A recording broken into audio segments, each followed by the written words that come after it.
Welcome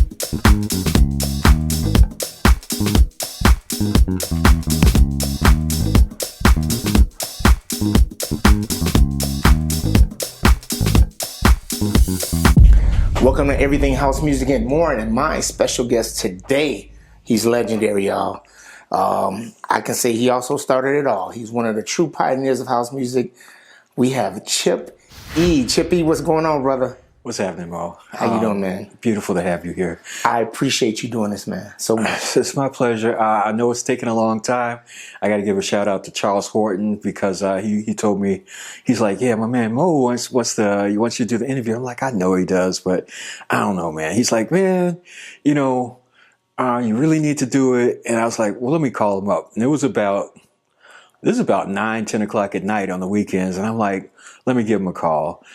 And I called you and you picked up right away. And I'm like, how you doing, man? He's like, I'm okay, man. I'm over here in Europe right now. It's like 6 in the morning. I was like, dude, right. You picked up for me? I'm like, all right, man, I give you the interview. So we're gonna go deep here. We're gonna go almost from birth. Okay. I appreciate that, man. Thank you so much though. But you ready to get into it? Let's get into it. All right, let's go. So Chip, when and how did you become aware of the culture of house music? Ooh, because I created it. Ooh. I became aware of house music because I created it back in, get out of focus, come back in 1984, actually. The record wasn't released until 1985. Okay. But Jack Tracks was actually created in 1984. Now I told you I'm gonna go deep with you.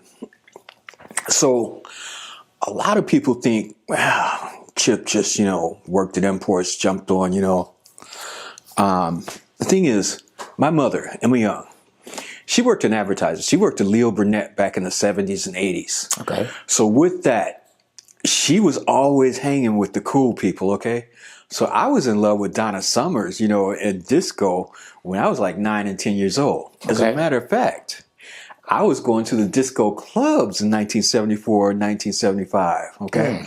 You're like, Chip, you were like 9, 10 years old. Yes, I was. But going to the club that early? Going to the clubs because Dingbats, which is in the Gold Coast, was on the Gold Coast. Dingbats was one of the big discos. Okay.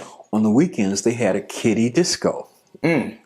So I was getting dressed up in my, Saturday Night Fever, flashy, 3-piece suit. Okay. Drinking the kiddie drinks, ginger ale with a little fruity, umbrella in it. Like I said, 1974. Okay. Now, how old were you? I was like 8 or 9 years old. Okay. So like I said, I was introduced to disco very young. Okay. I would say, I don't know if there's anybody else in our scene who was going to the disco in 1974. Okay. Wow. But I was in the disco in 1974. And like I said, my mom being in advertising, she was always, all of her friends, were always the cool people. They were the Hollywood, the New York people. She was constantly going back and forth. Okay. So I was always being introduced to the newer sound, and disco was the thing back then. It was just an amazing time. So whereas a lot of my friends were listening to, rock, funk, R&B, okay, I was listening to a lot of disco already then. Now, fast forward to, I think I'm about 11, 12 years old maybe. And I saw this documentary on PBS. And it was a documentary about this company called Youth Communications. Okay. It was a Catholic organization. And they produced a newspaper called New Expressions. Now, New Expressions was a high school newspaper, but unlike most high school newspapers, it was distributed to all of the high schools. So it wasn't like, I went to St. Ignatius and they had a St. Ignatius newspaper. Right. Lim Bloom had a newspaper. This newspaper was citywide. Okay. So like I said, I'm about 11, 12 years old. Now I'm in 6th, 7th grade. I saw this documentary. I was already shooting some photography, because like I said, I was introduced to recording studios and video studios and photography studios at an early age. Okay. I knew I liked music. I wanted to be a DJ, but I knew I wanted to do photography. So when most kids were asking for G.I. Joe, I was asking for a 35 millimeter camera. Okay. So by the time I was 12 years old, I actually had an SLR. and I had a dark room. I was developing my own film. I was making my own black and white enlargements. I was doing slides. I never did color cameras, but I was doing a lot. So I said, let me go down to this newspaper and see if I can be part of this. Now, mind you, I'm like 7th grade now, 6th or 7th grade. Okay. But I had a portfolio, and I went down to New Expressions, and I said, I want to be on staff. And they're like, oh, that's so cute. Well, when you get in high school, we'll consider you for staff. I was like, no, y'all don't get it right. Now, what high school was this you went to? No. So I'm still in grammar school. I'm at Ruggles now. Like, okay. I want to say I was in 7th grade because I took the entrance exam for St. Ignatius. St. Ignatius is the first high school I went to. Okay. I took the entrance exam twice. I took it in 7th grade because one of my friends, Wade Boston, was taking it. And I was like, well, I'm going to take it too. I was in 7th grade and I was like, maybe I can get out early, you know. I was like, maybe I can skip 8th grade. Right. But I took the entrance exam in 7th grade and I passed. But my school wouldn't let me graduate early because they were like, yeah, your penmanship sucks. I was like, I didn't actually find that out till later. That was the reason. But I was like, all right. Right. But back to New Expressions. So I kept at them. And then eventually they gave me a gig. They said, we got an assignment for you. St. Ignatius is going co-ed. I was like, yeah, I know that. That's why I want to go there. Because I was kind of raised in Catholic schools. But I didn't want to go to an all-boys school. All-girls school would have been cool. But since St. Ignatius was going co-ed, I was like, yeah, okay, that'll work. And so the assignment actually was to go and I was going to interview some people at St. Ignatius and take some pictures of the school and some pictures of the students and everything. So I did that. So now I'm on the masthead. I think I was maybe in 8th grade, but then I'm on the masthead there. I'm part of the staff. I'm going there like 2, 3, sometimes 4 times a week. Okay. Down to their headquarters, which is Adams and Wabash. Right. And one day I'm in there, and there's this guy, Eric Bradshaw. And he went to Lindblom. Again, I'm like 8th grade. Eric's like a junior or senior at Lindblom. And I'm one of the photographers. Eric is the graphic designer. And I go to Eric and one day and I say, Eric, what are you doing? What are you working on? That doesn't look like New Expression stuff. And he's like, get out of here, kid. You know, because like I said, you know, right. I'm a junior too, you know. Right. And I was like, no, for real, Eric, what is this? He's like, Chip, it's a plugger. I'm like, well, what is that? You know, I kind of knew actually, but I was like, well, what is it for? And he's like, we got this group. It's called Vertigo. We throw these parties at this place called the Loft. I'm like, oh, well, can I go? It's like, Chip. I'm like, come on, man, I want to go. So Vertigo was a group that threw parties. It was Eric Bradshaw, Craig Loftus, Lori Branch, and there was one other guy, I can't remember who it was. But Vertigo threw these parties. And I remember the first one I went to at the Loft, I remember like it was yesterday.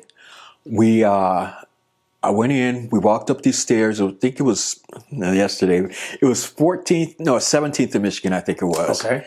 And we walk up the stairs and it's pitch black and all you could see is the strobe light and the Mars bar going off. Now what year was this, Chip? This would have been 1980. Yeah, okay. I'm pretty sure this was 1980. Okay. And I go in there, and at this time, Lori Branch and Craig were not DJs. They were just part of this promotion group, Vertigo. So they had hired a chosen few. And Alan King was on deck. And I remember, like I said, this part I do remember. He was playing Martin Circus, Disco Circus. And that was a disco record I wasn't familiar with. That was more the underground disco, you know. Okay. I was familiar with, you know, like the like I said, Bad Girls and stuff like that. But this the more commercial the more commercial disco. stuff. Right. But this, I was like, this speaks to me. And I remember, like I said, just the strobe going off and the Mars lights. You know, Mars are the police lights, the red and blue. Correct. And all you could really see was silhouettes of people, and I just saw all these beautiful black and brown people and just dancing and grooving and just getting into it. And the Loft was not meant, it was just that. It was a loft. It was literally a loft studio. Okay. And it wasn't meant to have 500 kids on there dancing and moving their bodies. And you could see the floor moving up and down and up and down. It was not a safe place, but somehow it worked out. And from then, Eric and I started to hang out and a little bit not tight, like say I'm still in 8th grade. That would be weird. But, when we take lunch breaks from the newspaper, he took me over to Water Tower Place and introduced me to one of his favorite stores, which became one of my favorite stores, which was Fiorucci. Okay. I was always kind of like into fashion and clothes and stuff. And Fiorucci, and again, not only the fashion spoke to me and all these weird people. It's the first time I saw people, with, women with bald heads and guys with mohawks and whatnot. But I remember walking into the store and hearing Trans Europe Express playing, Euro disco. Yeah. And with that Euro disco, that spoke to me. Okay. And like I said, so I'm not new to disco. I'm not new to Euro disco. When I got in high school, I continued, my love, my passion for it. And what high school was that again? St. Ignatius first. Ignatius. Okay. I was the kid. I'll see if I can find a picture for you. I was the kid who showed up freshman year at the sock hop in a parachute jumpsuit. Okay. They're like, what the hell? I was like, yeah, I was different. And my nickname in high school was Fiorucci. Oh, really? Yeah. Okay. And I mean, like I said, I go way back. I found this flyer. Western Boogie Young Adult Disco at the Sachet Club, 1980. Okay, we'll do a close-up of that, Yeah. So like I said, this is not new to me. I didn't just fall into, a lot of people think Chip just started working at Imports. Well, how did that happen? Right. I was hanging out at Imports so much trying to buy the records. Now, let me switch it up a little bit. From St. Ignatius, I partied way too much to keep my grades up and to keep my scholarship going. Okay. So I kind of got kicked out of there because I lost my scholarship. Of course. I went to Percy Julian for a while, and then there were a lot of gangs in Chicago that were trying to recruit me. So my mom was like, we're going to get you out of Chicago, Okay. So she sent me to school in L.A. with my godparents because my mom was like, if you're going to be in a gang, you mean a good gang like the Crips. No, just kidding. But yeah, I guess she didn't know that they had like the Bloods and the Crips out there. So you moved to L.A. in 1980? In 1981, I moved to L.A. Okay. And so now I'm into a whole different crowd and everything. And yeah, and just me by myself. Mom was still here. My little brother's still here. It's just me staying with my godmother. And yeah, so it was a little different world. So I came back to Chicago in 1982. And like I said, I've been exposed to some different music there as well and some different cultures there. And when I came back, I went to Kenwood High School. Okay. And when I went to Kenwood High School, there were a few people there from my grammar school who knew me, but most people didn't know me. And so, like, when the girls would ask, "Where are you from?" I'm like, "I'm from LA." Right. And instantly, I was a superstar. They're like, oh, he's from LA. Right. Somebody knew from somewhere else. Yeah. So so instantly, I had a cheerleader as a girlfriend. Right. So you graduated from Kenwood. I graduated from Kenwood. And what year was that? 84. 1984. Okay. Yeah, but I had a girlfriend, like I said, a cheerleader right away, maybe the first week. And Kenwood was an interesting school. There were a lot of girls there that liked girls, which was fine with me. I like girls too. So she had a girlfriend. She had an older girlfriend. And the three of us would hang out.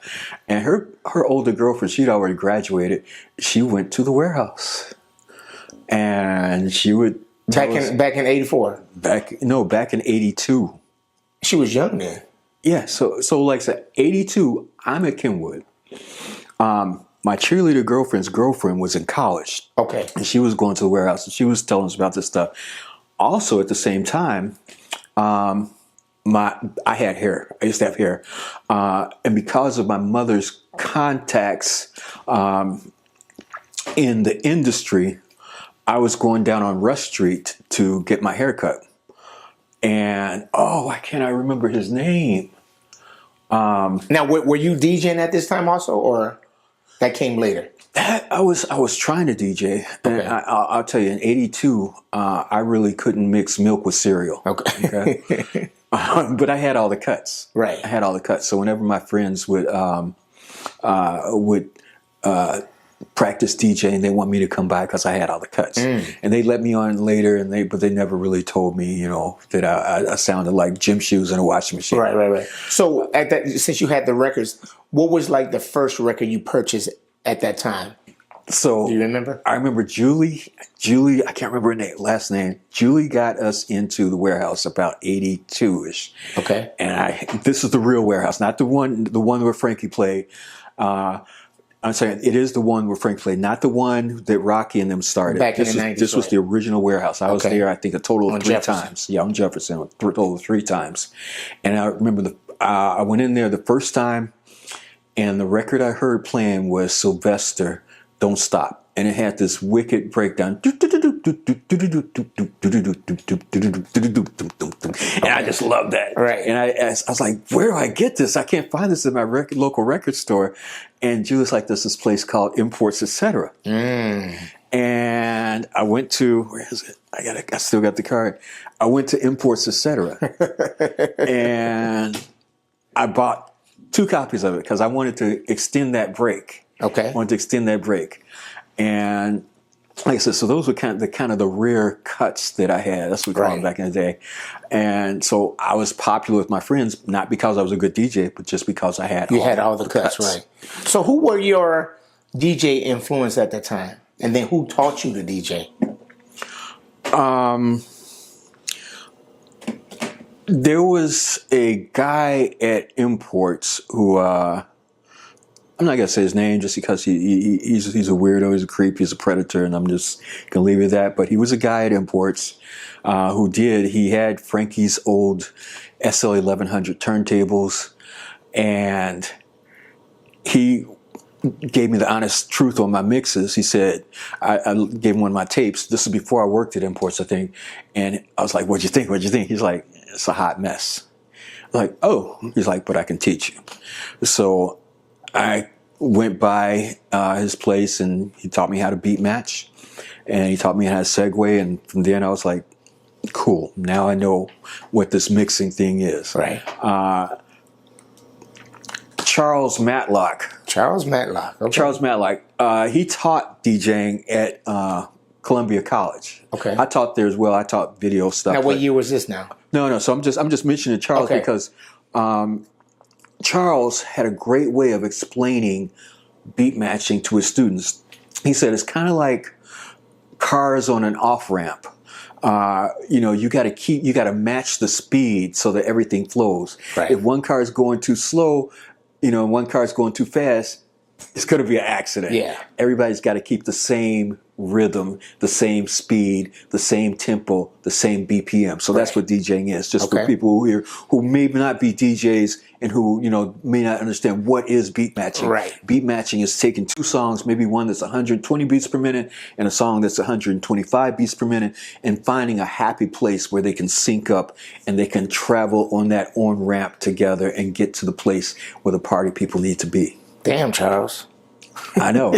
I love him for that. Right. I always got to give props where props are due. Okay. So we're talking about, so I learned how to DJ. And then I was at Import so much. This would have been like my junior year of high school. I want to say this is like 1983. I was at Import so much, they were just like, Chip, do you want a job? I'm like, okay. Oh, wow. And now what year was this now? This was 83. I started working okay. there. So 83, I'm working at Imports. I'm helping them select the records that they're going to buy. Wow. Because, we got a lot of records coming in from all over the world thanks to Walter Cap Imports. Now, who else was working there with you at that time, too? You remember? I remember Frank Sells. Wow. Brett, Janine Allers later, Valerie, of course, Paul, and that's all I can recall. Okay. There were a couple others I can't think of them. Right. Now, this was 1983. This was 1983. Now, at that time when you was at Imports, was there anything saying about house music at that time? So, the nickname for the warehouse was the house. Right. The kids would be like, yeah, we're going to go to the house. So that became what we consider today house culture. Different from house music. The music they played at the house was disco music, R&B, maybe even some country. But it was not what we consider today modern dance music. Okay, but we called it the house because that was the short term for the warehouse, right? And you had bins at that time, right? You created bins, right? Yeah. Okay. So And actually, the warehouse was actually a nickname for it because the official name was U.S. Studios. Correct. Okay, so U.S. Studios was called the warehouse, and the kids shortened the name to the house. Okay. And I was being the youngest employee at Imports. I got the grunt work. Part of the grunt work was writing out the big labels for the bins, the dividers. Right. And at one point, I got a little lazy on it, and instead of writing, like I said, I didn't invent the word house. The word house was invented by architects or some people long ago. I don't claim any of that, but I shortened the name on the bins. I could have wrote the warehouse or warehouse music there, but I knew a lot of the kids in the vernacular just came in saying, yeah, where's that music Frankie plays at the house? Okay. And again, this is like Philly disco music and whatnot. Right. So I just shortened it to, music played at the house or the house section. Nice. Okay. Okay. And that's how that came. Like I said, I didn't invent the word house. Right. I didn't invent the word jack. By the way, jack was something that people were saying when people were dancing. People on were the dancing speakers really and the well. wall, right? They were jacking their body. They were jacking the speakers. Right. If a DJ was doing really well, he was jacking the box. Okay. So jacking was like doing your best. Correct. That's basically what it was. It was like taking it to the next level. Okay. Like I said, I did not invent those words, but I popularized those words. Nice. Okay. So in your opinion, how impactful were the Hot Mix 5 on the scene overall and you as a DJ? The Hot Mix 5 were integral in getting the music out because they were on the radio every weekend. And because of my relationship with them, because again, in 83, I'm working at Imports. So I'm not just picking the music that we buy for the store, right? But I'm holding records for DJs that think, oh, this would be good for Farley. This would be good for Frankie. This would be good for Ronnie. Wow. So that's where I started making all those relationships back then because I was the guy they were coming to saying, you got some records for me, Chip. Right. Okay. And I would always have a stack for Farley. I would have a stack for Ronnie. I would have a stack for Frankie. So they respected my ear and, what I was. They didn't really know me as a DJ. Okay. Later on, I sold my first copy of, where do I have it here? Is it here? Donna McGee. The guys, whenever we got a collection of imports, the guys would look out for me. And they told me when this came in part of a collection, this is not the original. This is another one I got.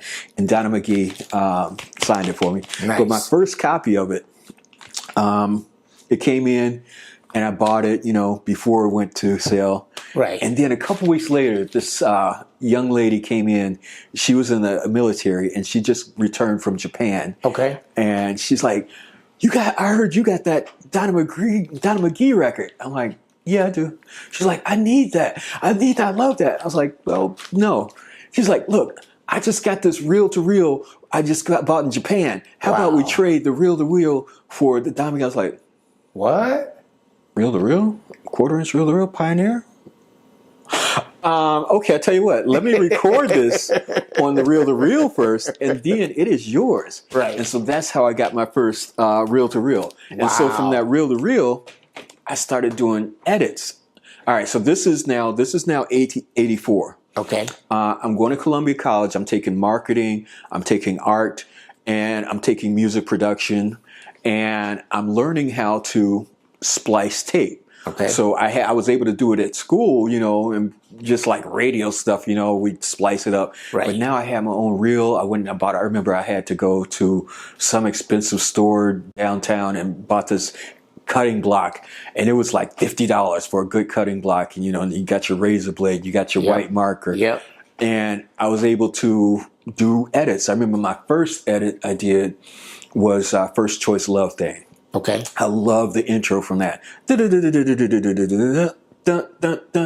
so I edited that so it repeated. And I took that and I gave that to Frankie. And he was like, oh, Chip, this is dope. I don't know if he said dope, but he liked it. And he played it. And from then I started doing different disco edits and whatnot for Frankie and also for Ronnie. Okay. And then I got this drum machine, Boss GR something, Dr. Rhythm. Dr. Rhythm. Oh, I just remembered name of my hair when I had hair. Ernest Collins. Okay. So, okay. yeah, just kidding me. Ernest Collins. Ernest Collins had a hair shop, stylish shop. I don't know. It was mostly women, but he cut a lot of men's hair. Right. And it was on Rush Street, right off. I'm sorry, it was on Oak Street, right off of Rush. Oak so, ladies Street. and gentlemen, that's when Chip had hair, you guys. When I had hair, throw in a picture of me with hair. I was I got a picture. I was a sexy motherfucker. Oh Lord Jesus! So let's go back when you were saying you were splicing everything. But wait! Before we go there, I Okay. gotta tell you, when I was going to Ernest Collins to get my hair cut, Ernest was also a frequenter of the warehouse. okay, And he was really good friends with Frankie. So he always had one of Frankie's tapes. Nice. So I was like I said, this is when I was getting my hair cut on Oak Street. This is like 82 as well. So Okay. So like I said, then I was starting to get introduced to more of the underground. Okay. So now the splicing. no. Stay right there for 1 second. Since we right there, since you was getting the tape from Ernest back in the day, were you aware of Jamie Principle of Your Love and how that impact the overall scene and you specifically? I think I may have actually. I may have actually. It's hard to remember because I did not hear Your Love at the warehouse. Okay. Those 3 times because I don't think Jamie was around there. That would have been about 83, maybe 83 or 84 when Jamie. So it was either Ernest Collins or it was at the power plant. Okay. Which I was a regular at the power plant. I mean, I was at the power plant all the time. There's another power plant flyer. Power plant. These were hand created by Frankie. Okay. Power plant when Patti LaBelle was there. Oh wow. This is something I bet you've probably never seen. This was a private invitation from Frankie for the 2nd anniversary of the power plant. Okay, so little things like I said, I was a big Frankie fan. You was there, yeah, big Frankie fan. I was also a big Ronnie fan. Too. So you think Frankie was your biggest influence as a DJ? It was a combination between Frankie and Ronnie. Okay. They were my biggest influences. I love me some Farley Jackmaster Funk. Right. And I gotta say, I went to the candy store, the playground, and I heard Jesse Saunders play, and at the Mendel level, they were cool. But there was something about the way Frankie and Ronnie played, and they played differently. They definitely played differently. Correct. Right. Frankie was very smooth, he played First Choice, Let No Man Put Us Under. It was very smooth and intricate, and when Ronnie would play it, it was more like it's not Right. over. He just kind of took it somewhere different, but there was not like it was a little difference in energy, but they both knew how to make the crowd jack. Right. And they both were amazing DJs. And Nice. Yeah. Very Now, speaking of that drum machine, that Dr. Rhythm you had, do you recall Steve Hurley's tracks when he created with the Casio mini keyboard and the Dr. Rhythm and the bass edits he used to do? Yeah, and he had a Korg sampler and I think a Korg drum machine too. Right. Yeah. So let me tell you about the first time. Now, did those really impact the scene at the time when Steve was doing those? Absolutely. Steve was an amazing, not just amazing DJ, but amazing producer early on. His edits were amazing. Little funny story. So my brother and I, when my mom would be out of town, on some video shoot or something in LA or New York, we would throw basement parties, and our basement parties were kind of legendary. Okay. And I remember once this tall, light-skinned dude with good hair came by, and I was introduced to him. They're like, "Chip, this is Steve Hurley. He's a really good DJ, and can he spin?" I was like, Right. I guess so. And it pissed me off so much, man. He got on there and he jacked up. He tore it up, huh? He tore it up, man. I was like, those are my turntables. You're not supposed to be able to play that well. Better on my stuff. Right? Yeah, Exactly. But it was amazing. It was amazing. One more question. We're going to stay there, Chip. While you was working at Imports, etc., and then when Vince Lawrence first released like Fast Car and Jesse and Vince releasing Z Factor Fantasy, what was the response for those records at that time? And how did they compare to like the Bobby O sound of that time, or like the Flirts, Divine, and Ronnie Griffin types of records? Okay, so back then in the 80s, you might be lucky if you got 2 or 3 records released a week. And as a DJ, you needed the hottest music going. And we were all kind of hungry for anything. And I'm not saying it wasn't good, but when Jesse's stuff came out, Jesse and Vince's stuff came out, people were hungry for it, and it sold. They sold. Now, Fast Cars, it was pretty fast. The Z Factor stuff was pretty fast, but it still sold. It played. Right. It was good stuff. It was good stuff. Now, I've got to speak to On and On. I've got to. It's the elephant in the room. Okay, we going there. Okay. We're going there. All right. So On and On was originally a disco record, which was produced by a Miami group called Mock. And Jesse wanted to recreate that. And he recreated it. And Jesse loved Mock On and On. There were other people who loved it too. I was never a fan of either version, although I think Mock was a little better. Now, both of these records were produced with drum machines and synthesizers. Mock, they actually used the bass line from a record called Space Invaders by a group called Player One, which was actually a rock record, but it was doom, doom, doom, doom, doom, doom, doom, doom. So that bass line comes from Space Invaders by Player One. Then it was used by Mock, and then it was used by Jesse and Vince. On and On the B side, it had some amazing rhythm tracks. One of the most amazing, I think, was 119. Everybody knows this. That was Jesse's remake of a rhythm track called 119 from a Dutch record called Mix Your Own Stars. So Farley had made this Dutch record really famous, the 119, because he played it behind a lot of different music, right. And everybody wanted that, but you couldn't get it. So when Jesse re-released that, that was the reason why a lot of people bought the On and On, and because they wanted that everybody wanted to sound like Farley. What was that 5/8 track was? The 5/8 track, that was original, and that was a banger, and I gotta give props. Yeah. Now the thing is, I don't know why, but for some reason, maybe it's just the proximity and whatnot. I lived on 77th and King Drive. Jesse lived on 74th and King Drive. Okay. And so it's 3 blocks. And we went to the same grammar school. We both went to Kenwood at different times, but we never knew each other, but close proximity. Right. But for some reason, Jesse and Vince would let me, and Wayne was there too, they'd let me hang out in the basement with them sometimes, and they were making music and whatnot. I remember there was this one song I loved. It was called Park Bears. Vince would always write these weird lyrics about women and whatnot. This one's called Park Bears. It's kind of a diss on women. And like I said, I had the Dr. Rhythm drum machine, just like Hurley did. And I was making, on the Dr. Rhythm, I was making beat tracks and using my brother's Casio keyboard to make some little bass lines and whatnot. And Ronnie was playing them off a cassette or open reel. Frankie played some of my beat tracks too. But I remember one day taking some of these tracks to Jesse on King Drive. And I was like, what do you think? And he's like, Chip, I think you need a new Howie. I was like,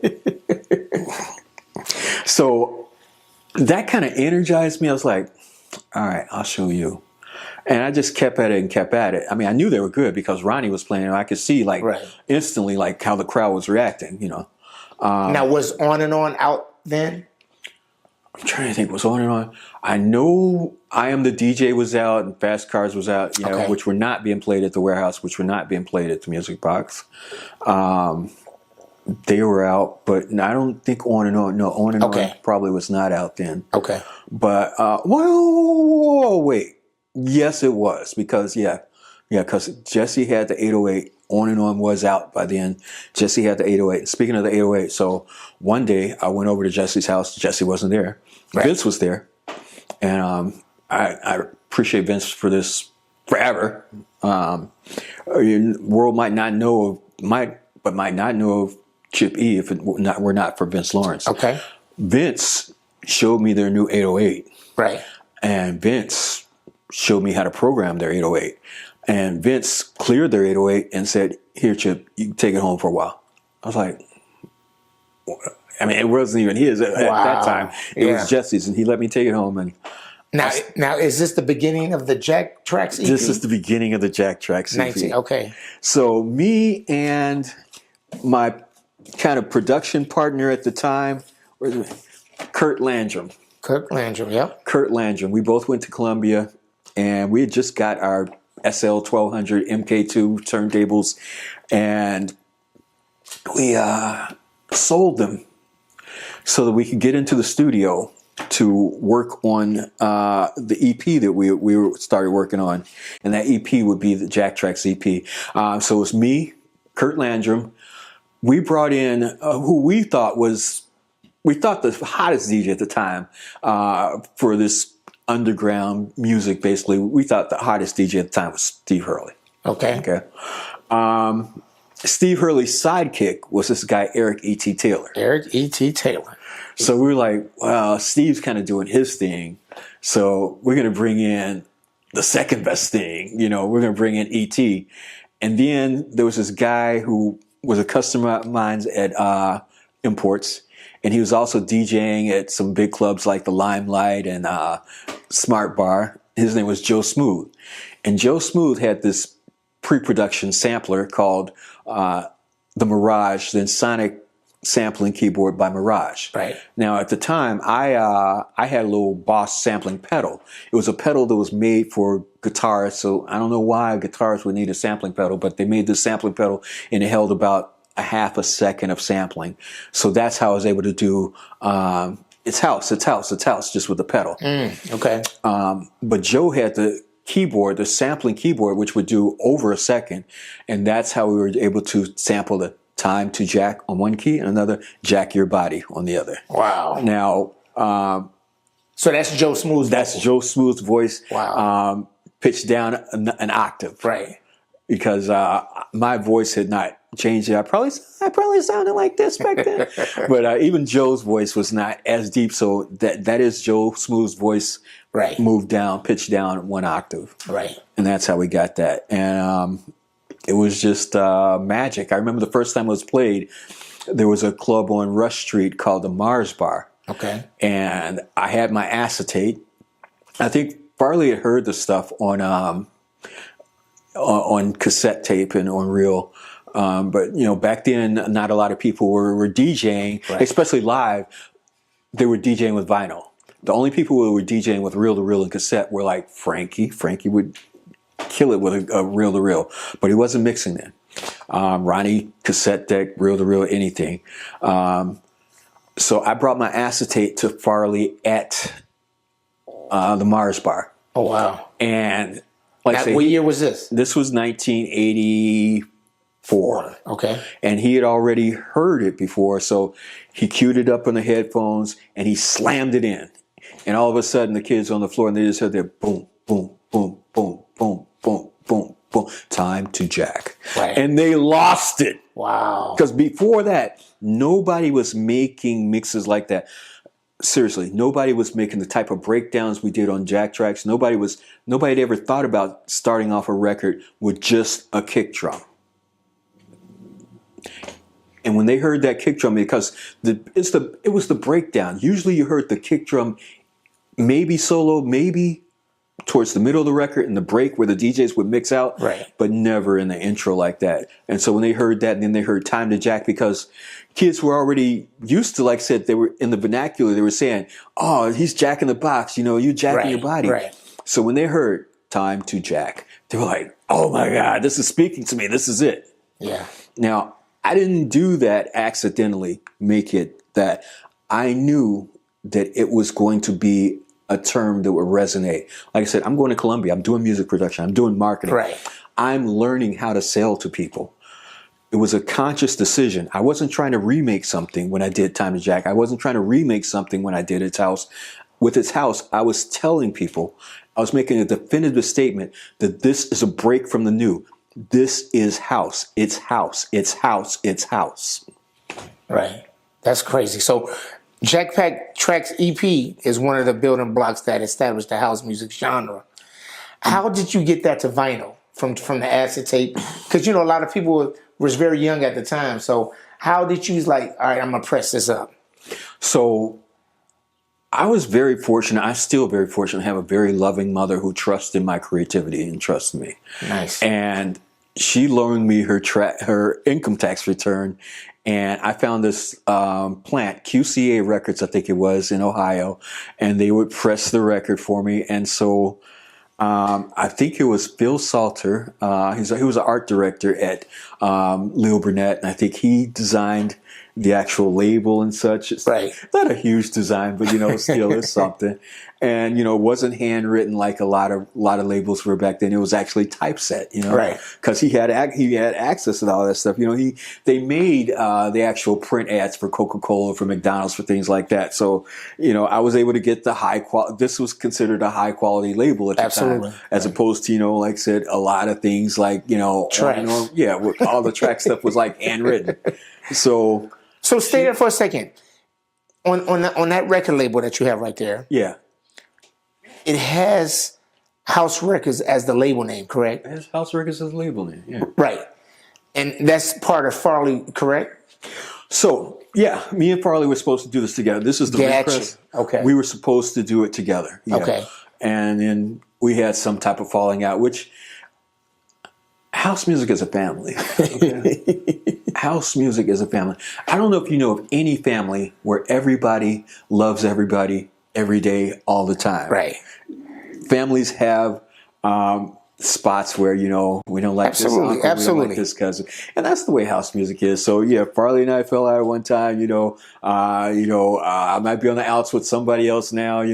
But we'll get back to the love. We'll be there. No, for that's birthdays, good. But that's the original, right? Which is the orange label. Yeah, the orange label was the first one. Why did it change to the silver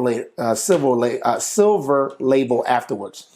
So after the orange label came out, I was having too much fun. I was having way too much fun just, going out doing my thing, performing mostly. Right. And just kicking it. After Jack Tracks came out, because I was getting more money from Jack Tracks in a day than I was for working at Imports for a month. Wow. So I was like, why am I working here? Right. I'm just going to sell y'all records.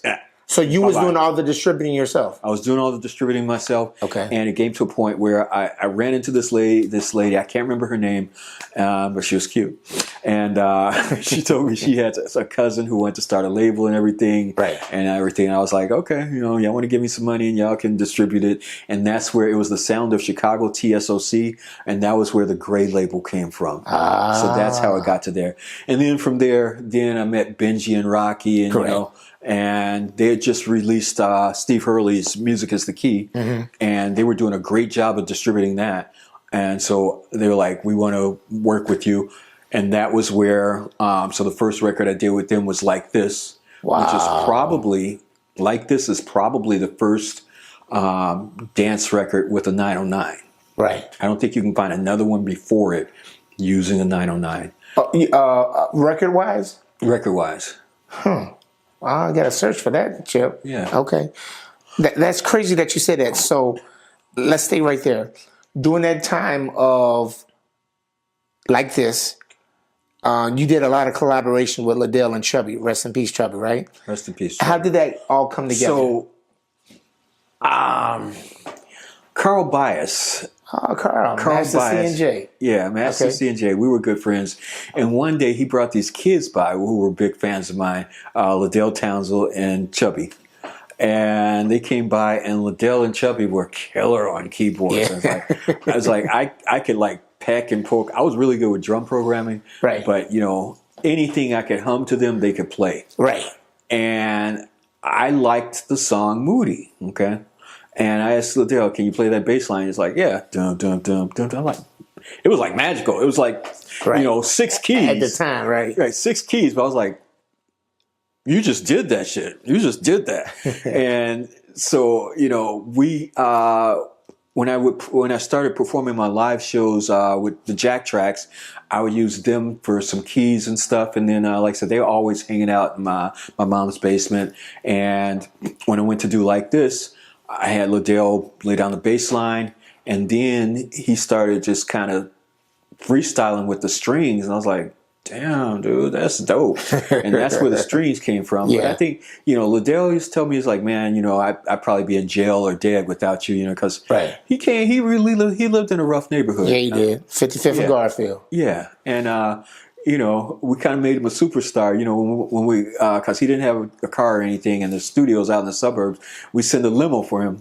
Oh, wow. To come to the So, studio. yeah, he was living a high life right there. Yeah. So Okay. yeah, and I'm just so happy to see him doing well still, But yeah, Liddell and Chubby, those are my keyboards. Like I say, anything I could hum, they could play. When I did Godfather House, that was the bass line from Bra, and they just played that. I was like, dude. I mean, they were my go-to keyboard guys. Stay right there at Godfather House, and then you did something with Frankie Knuckles. I was the first to bring Frankie into the studio, And that's with You Can't Hide. Correct? That was with You Can't Hide, and Right. there we are, and that's Ralph Rosario in there, and yeah, we did the You Can't Hide because Frankie never saw himself as a producer. Wow. And I told him, and there I think we were actually working on If You Only Knew here. Okay. But Frankie never saw himself as a producer, and I told him, I was like, Frankie, you know what people like, you know what people love, you know how to make people shake their butts. Right. And he's like, I don't know, Chip. I was like, try it. And I remember I sold him his first keyboard, which was my old Casio Really? CZ101. Yeah. Oh, wow. Yeah, Casio CZ101. I remember I had to kind of haunt him to get paid for it. Wow. His apartment, I think, was on Broadway. And I remember, But Chip, that's kind of an honor too, because out of all the DJs and producers that was out there at the time, he picked you to do his first record. kind of he picked me, but kind of I pushed him into the studio. Like I said, he really wasn't thinking about doing music. Right. But I was thinking, Frankie, you're going to be really good, or you're going to be a great producer. Right. So I pushed him into the studio. Nice. But yeah, but like I said, you can kind of tell, it's kind of hard in these pictures, but you can kind of tell Frankie was a grown ass man. I'm still a little Still kid. young, yeah. And I was very honored. It was a great honor for him to trust me, Right. to lead his path. That's dope. And be a part of his history. That's dope. Kind of same with Ron Hardy, and we'll get into that later. But I brought Ron into the studio first, not for making music, I think, but for remixing, and that was with Donnie, Larry Hurd, Robert Owens, Right. Harry Dennis, and me, and that was the It. We were known as the It. We made a song called Donnie. Wow, that's some history right there. That's straight history. So your releases marked the shift from house, going from local to global. How was that transition from DJ to performing artist, and what was your first shows looking like at that time?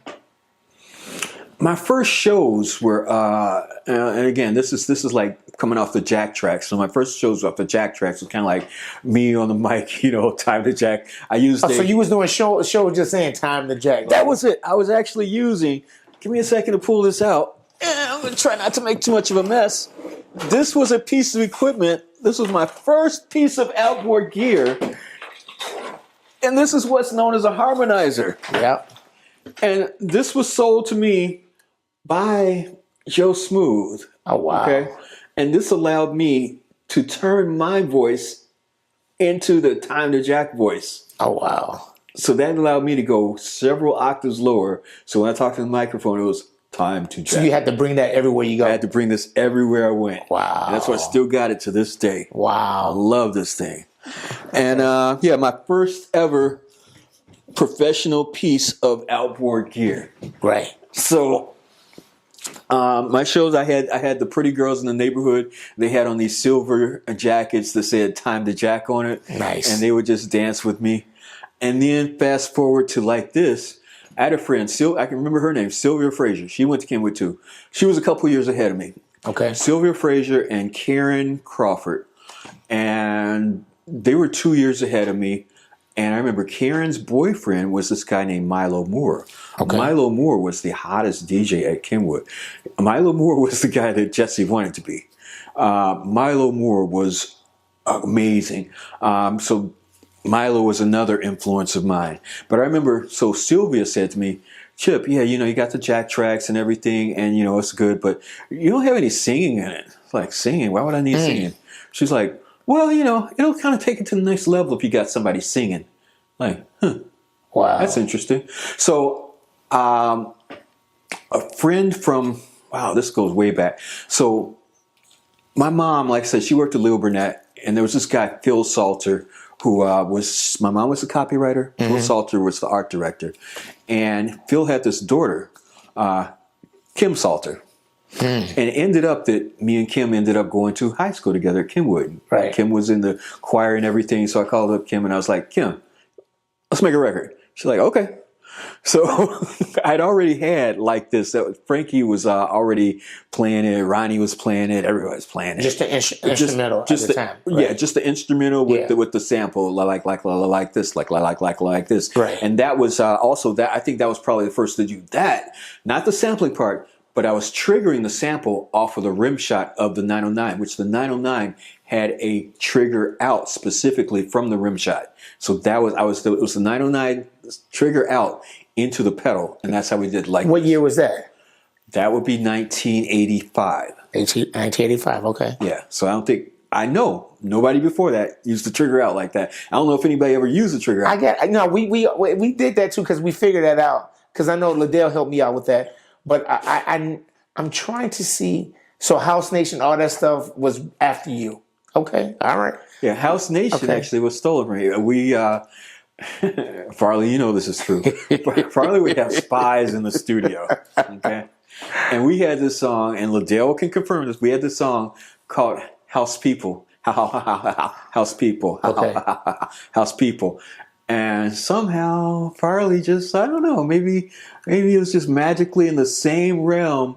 He came up with this House Nation. I was like, So we never brought out House People. Wow, that's a classic. See, if you would have had that, you could bring it out right now. I know. I got to see if I can find it. And actually, on House People, I had used the Jamie Principles SH-101 for the keys on it. Yeah. Wow. Yeah, I mean, me and Jamie were cool too. And he was. Yeah, okay, let's go back to you was featuring singers like Kim Salter. Kim Salter, yeah. You featured Kevin Irvin, a.k.a. Jack. You also Kevin did some Irvin, I gave him that name. Donnell Rush too, right? Yep. Okay. Donnell Rush. But yeah, Kevin, there's me and Kevin on stage together. Wow. So let's go into your song, If You Only Knew. So bring us to the concept of the, how it was made, how it converted to regular rotation on radio, and what was the process like to blaze that trail of what, you encountered along the way. So one of my mom's friends in advertising, James Potter, just call him Potter. He called me up one night. He's like, Chip, I got this girl. She's got this hot song, but she's got the lyrics and everything. She's got got it in her head, but she needs the drums and the melody and everything. And I was like, I trusted him, because he was an advertiser. He knew, and I was like, all right, introduce me. And so he introduced me to this woman, Lady Maya, and she had the song in her head, but like I said, she had no music. So she came by, and we spent the entire night. Like I said, the entire night. She might have came by about 5. We didn't finish till 1 a.m. or something. Right. But we worked on that song from beginning to end. I made the bass line. I did the drums. We had everything, and I call it probably like Potter. We got a hit here. My mom introduced me to a place where she would record a lot of the commercials, which were Chicago Tracks studios, Reed and Buster. I started recording at Chicago Tracks when they were on Fullerton, before they were on Belmont. So I introduced all their engineers to dance music and digital recording. When I say that, I remember walking in with my Commodore 64 computer. Right. I couldn't afford a monitor, so I had a black and white TV, and I was running maybe an early version of Cubase or something. Okay. And I come in there, and their engineers at that time couldn't even spell MIDI. Okay, MIDI, for those who don't know, is musical instrument digital interface, and this is what allowed keyboards and drum machines to talk together, and also to talk to computers to do what we call sequencing. So before MIDI, you had to play every note and keep playing it through the song. With MIDI and sequencer, you were able to, if I did a bass line like boom, boom, boom, I could just play it once and it would just keep repeating. Right. So I was the one who introduced Chicago Tracks and the engineers to MIDI, and laying down sympty tone so you could have it keep in sync with the music when you did the other tracks. Nice. So that was me. But yeah, so we started working at Chicago Tracks. So anyway, going back to the If You Only Knew, we're getting off track. So I said, Potter, we got to go to Chicago Tracks right now. And he calls up Reed and he gets us in the studio, and we get in there and we lay down the music. And then I'm like, all right, Lady Maya, it's time for you to do the vocal. And I think at the same time, Rocky came by the studio, and he had this kid with him, Kevin Irving. And he's like, yeah, we just heard Kevin the other night at the Mendel Talent Show. He's amazing. Chip, you got to work with him. I'm going like, I got K-Joy. I got Lady Maya now. And, I really don't need this dude with me. And he's like, Chip, he's really dope. You got to hear him. I'm like, yeah, sometime. So we're all in the studio. And Lady Maya lays down the vocal. She is a great writer. Okay? But she wasn't quite hitting any of the notes. Okay? But she was a great writer. If You Only Knew would not be there without her.